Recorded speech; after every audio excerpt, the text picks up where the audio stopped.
Teteh Ibu silahkan disiapkan catatannya. Kita akan membahas kembali materi tentang tazkiyatun nafs, menyucikan jiwa. Di materi yang sekarang, bagaimana cara kita bisa menyucikan jiwa kita dengan menghadirkan dua rasa ini, atau melatih dua rasa ini. Ada amalan yang bisa menghadirkan bersihnya hati, tapi amalan ini tidak disukai manusia. Apakah itu? Apakah itu? Amalan yang disukai manusia apa kira-kira? Syukur ya. Betul tidak? Amalan yang disukai oleh manusia, syukur. Berarti setidaknya dapat nikmat. Walaupun syukur itu juga sulit. Akang itu asam mendem nih suaranya. Ada yang tahu dua amalan yang tidak disukai manusia? 1, 2, cung. Apa? Dua amalan yang pahalanya besar tapi tidak disukai, bukan dibenci, tidak disukai. Sebutkan, random, silahkan sebutkan. Amalan yang disukai manusia, bersyukur. Terus apa lagi yang disukai? Haji, sesat. Ibadah haji suka kan? Suka. Umroh suka? Suka. Kan tidak ada yang benci umroh, pasti mau. Terus ini ada dua amalan yang tidak disukai oleh hamba. Jihad? Ya betul. Jihad. Tes. Ini asal di gunung kan?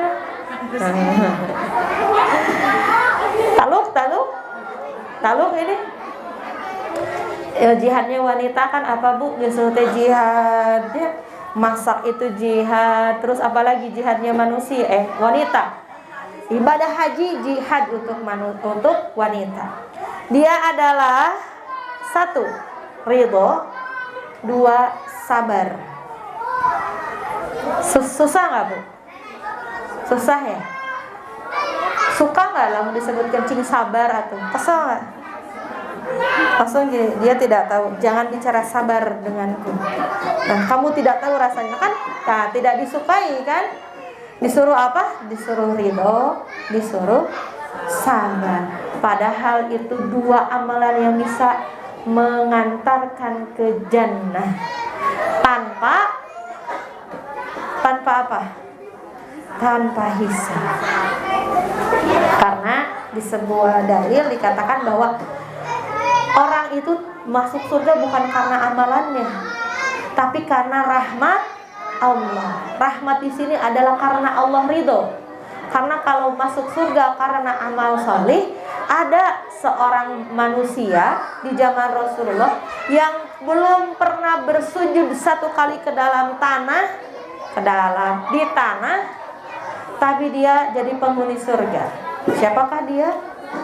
Dia adalah budak hitam yang ketika di perang Khaybar dia masuk Islam. Katanya gini, ya Muhammad, bagaimana kalau saya masuk Islam? Kamu dapat surga gini. Baik, kalau begitu saya masuk Islam.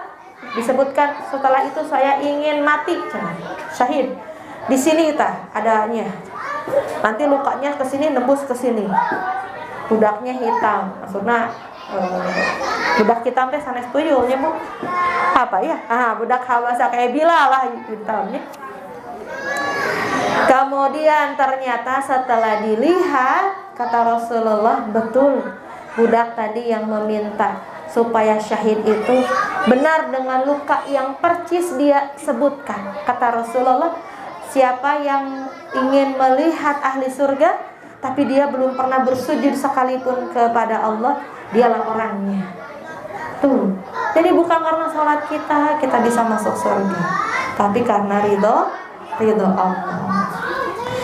Kemudian coba lihat Teteh, apakah kita termasuk orang yang ridho terhadap Allah? Bagaimana Allah bisa ridho kalau kita tidak ridho atas pemberian Allah, atas takdir, atas ujian? 1. Orang ciri orang yang memiliki ridho terhadap Allah. Kalau belum ada, hadirkan ini. Dia adalah orang yang dapat menghayati atau mengambil hikmah dan kebaikan dari zat yang mendatangkan ujian. Orang yang ridho ini adalah dia bukan berarti orang yang gak diuji. Justru ketika datang ujian, dia tahu bahwa ujian ini datang dari zat yang mendatangkan ujian, yaitu Allah. Dan dia bisa ngambil hikmah dari kejadian tersebut. Selalu ada sisi baiknya dari setiap ujian. Ini orang Sunda paling bisa kayak gini. Untungnya itu ciri-ciri orang itu. Dia tidak pernah mengeluh, tapi selalu bilang alhamdulillah. Alhamdulillah. Nanti kita lihat apa bedanya ridho dengan sabar. Yang kedua, ciri yang kedua, tidak berburuk sangka kepada Allah. Dia selalu husnuzon dengan semua pemberian Allah. Dikasih misalnya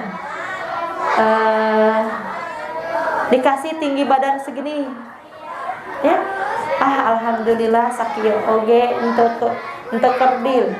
Alhamdulillah sakit juga gaduh motor. Dikasih apapun rezeki dari Allah, selalu berbaik sangka, tidak pernah ujuk-ujuk. Hanya nyari batur meni babari meni hese urang adu belajar batur cik atuh iraha batur siga urang siga urang siga batur. Jadi selalu berbaik sangka. Jadi kalau datang ujian, alhamdulillah, kayaknya Allah lagi mau ngasih pahala nih. Kalau belum ada cirinya, hadirkan rasa itu. Setiap ada suatu momen, ambil yang baiknya. Pasti ini baik buat saya. Bismillah. Dan orang yang ridho adalah orang yang seperti ini. Kemudian ciri orang yang ridho berikutnya adalah orang yang benar makrifahnya. Artinya orang yang mengenal siapa zat yang menciptakannya. Dan bermahabbah, itu muncul rasa cintanya.